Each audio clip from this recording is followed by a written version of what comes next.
नमस्कार।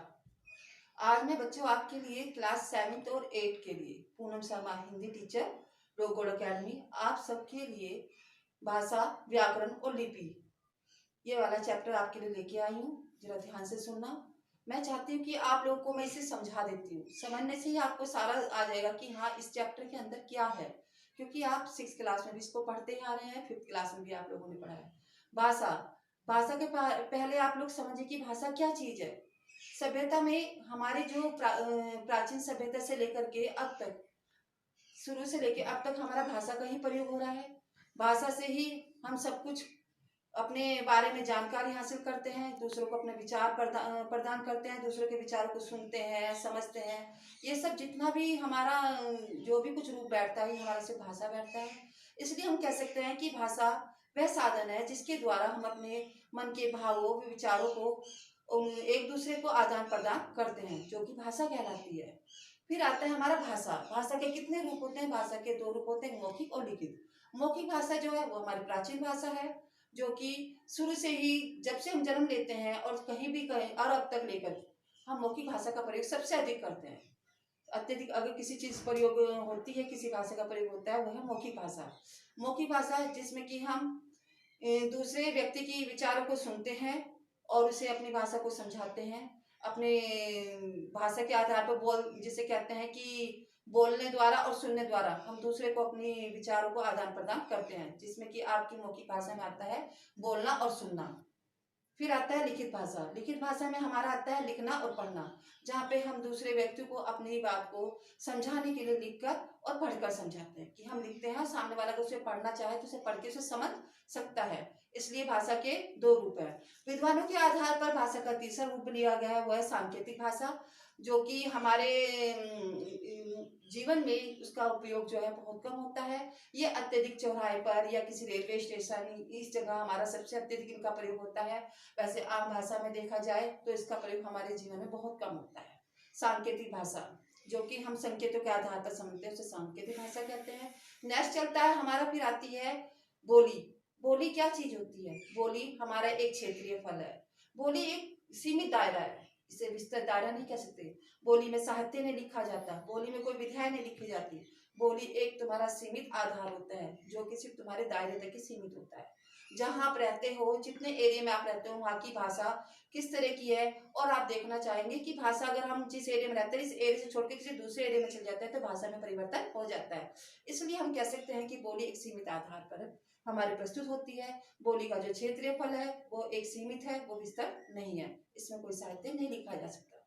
इसके बाद आती है हमारी लिपि। लिपि क्या है? लिपि हमारी जो भी हम भाषा बोलते हैं, हिंदी भाषा हम बोल रहे हैं तो हिंदी भाषा बोलने के जो चिन्ह होते हैं उसके अनुसार जो ध्वनियां निकलती हैं, उन ध्वनियों के आधार पर जो चिन्ह निकलते हैं, उन चिन्हों से आधार से जो भाषा हमारी लिखी जाती है उसको हम लिपि कहते हैं। अर्थात कह सकते हैं कि भाषा को लिखने के ढंग को हम लिपि कहते हैं। कि भाषा का जो लिखने का ढंग होता है उसे लिपि कहा जाता है।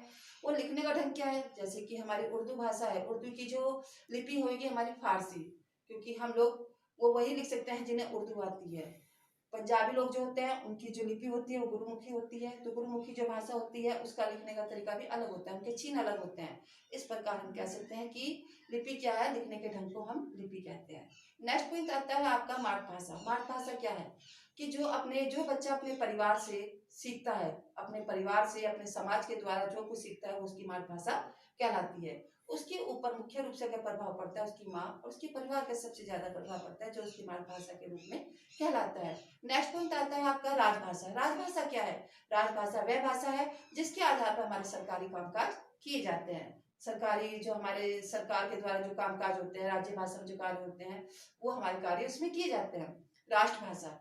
राष्ट्रभाषा क्या भाषा है? राष्ट्रभाषा हमारी हिंदी भाषा है, जिसका प्रयोग पूरा राष्ट्र मिलकर, जिस भाषा का सबसे अधिक प्रयोग पूरा राष्ट्र मिलकर करते हैं वो हमारी राष्ट्रभाषा कहलाती है। और हमारी राष्ट्रभाषा क्या है? हिंदी है। अब हम कह सकते हैं भारतीय संविधान के अनुसार 343 के अनुसार अगर देखा जाए तो 14 सितंबर 1994 में हमारी जो 14 सितंबर 1994 में हमारी जो भाषा थी, हिंदी भाषा को भारतीय दिवस के रूप में प्रयोग किया गया है। इसे हिंदी दिवस कब मनाया जाता है? हिंदी दिवस कब मनाया जाता है? 14 सितंबर को मनाया जाता है। तो वो हमारी 14 सितंबर को हुआ है।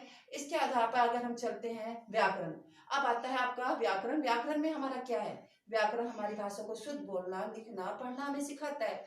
वो कैसे, अगर मैं कह सकती हूँ कि मीरा गा रहा है, अब हमारा मीरा गा रहा है ये हमारा अशुद्ध वाक्य है। मैंने तुझे कहा है कि मैंने तुझे वहां चली जा, मैंने तुझे वहां चली जा, ये हमारा वाक्य अशुद्ध है। हम कह सकते हैं अगर मीरा गा रहा है, हम कहेंगे उसका शुद्ध वाक्य करने के लिए मीरा गा रही है। और मैंने तुझे कहा वहां चली जा, अब इस चीज को हम कहें, मैंने तुमसे कहा कि वहां चले जाओ, ये हमारा शुद्ध वाक्य है।